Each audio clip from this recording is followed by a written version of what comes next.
बच्चों 80 शब्द प्रति मिनट गति का डिक्टेशन। Yes start. प्रशासनिक कामकाज में हिंदी का प्रयोग बढ़ाना कोई कठिन कार्य नहीं है, विशेषकर इसलिए भी कि इसके प्रयोग को बढ़ाने के लिए भारत सरकार की ओर से अनेक आदेश निकाले जा चुके हैं। वहाँ नियमित रूप से काम करने वालों के लिए तरह तरह के पुरस्कार आदि की भी व्यवस्था की जा चुकी है। प्रशासनिक कामकाज में हिंदी का प्रयोग किस प्रकार से किया जाए, यह बताने के लिए विभिन्न सरकारी एजेंसियों और स्वयंसेवी संस्थाओं के द्वारा ऐसा साहित्य काफ़ी मात्रा में तैयार करके वितरित किया जा चुका है, जिसकी आवश्यकता सहायता से कर्मचारी अपना कामकाज हिंदी में सरलता से कर सकते हैं। किसी भी भाषा का ज्ञान उसका प्रयोग करने से ही आता है।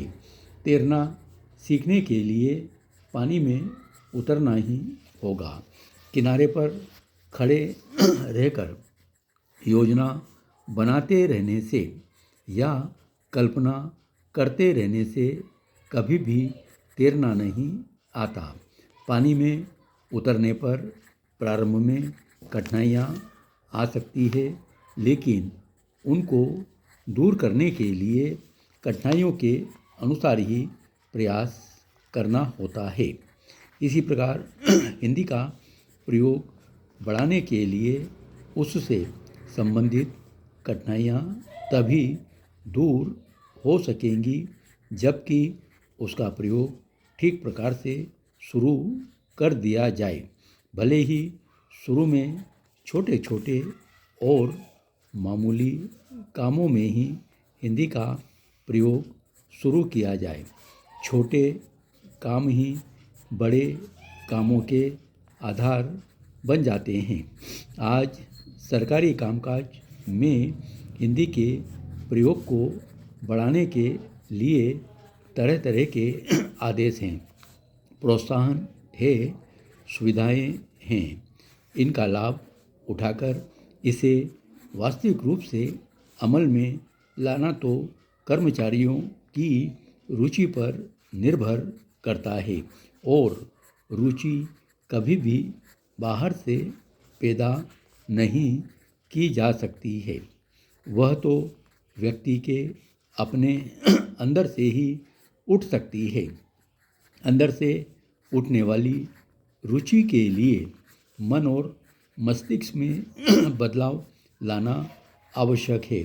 उसमें बदलाव लाकर ही हिंदी की ओर झुकाव बढ़ाया जा सकता है और उसके प्रति प्रयोग में रुचि लाई जा सकती है। सरकार बार बार इस बात के लिए जोर देती रही कि सरल से सरल हिंदी का प्रयोग किया जाए, आम बोलचाल की भाषा का प्रयोग किया जाए। कामकाज करते समय ऐसे शब्दों का प्रयोग अधिक से अधिक किया जाए जो जल्दी ही सबकी समझ में आ जाए, भले ही वे अंग्रेजी के हों या देश की किसी भी अन्य भाषा के हों। सरकार ने यह भी कहा है कि शुरू में वर्तनी की अधिक चिंता न करें। यदि एक दो स्थानों पर गलतियां भी लिखने में आ जाती है तो उससे बहुत अधिक फर्क पड़ने वाला नहीं है।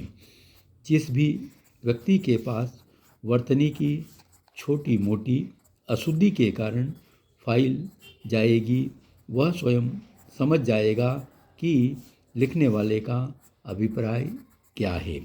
कार्यालय में जो भी काम होता है उसके पीछे कभी भी थीसिस लिखने का उद्देश्य नहीं रहता है। उसके पीछे मात्र उद्देश्य इतना ही होता है कि जो भी कागज़ आपको मिले हैं उसको पाकर आपके मन में कार्यालय की नीति के अनुसार जो विचार उत्पन्न होते हैं उसको लिखकर अधिकारी प्रस्तुत करते हैं या पत्र के माध्यम से पत्र भेजने वाले तक पहुंचा दे। पढ़ो। प्रशासनिक कामकाज में हिंदी का प्रयोग बढ़ाना कोई कठिन कार्य नहीं है। विशेषकर इसलिए भी आज इसके प्रयोग को बढ़ाने के लिए भारत सरकार की ओर से अनेक ऐसे आदेश निकाले जा चुके हैं। वहाँ नियमित रूप से काम करने वाले के लिए ये तरह तरह के पुरस्कार आदि की भी व्यवस्था की जा चुकी है। प्रशासनिक कामकाज में हिंदी का प्रयोग किस प्रकार से किया जाए यह बताने के लिए विभिन्न सरकारी एजेंसियां और स्वयंसेवी संस्थाओं के द्वारा ऐसा साहित्य काफ़ी मात्रा में तैयार करके वितरित किया जा चुका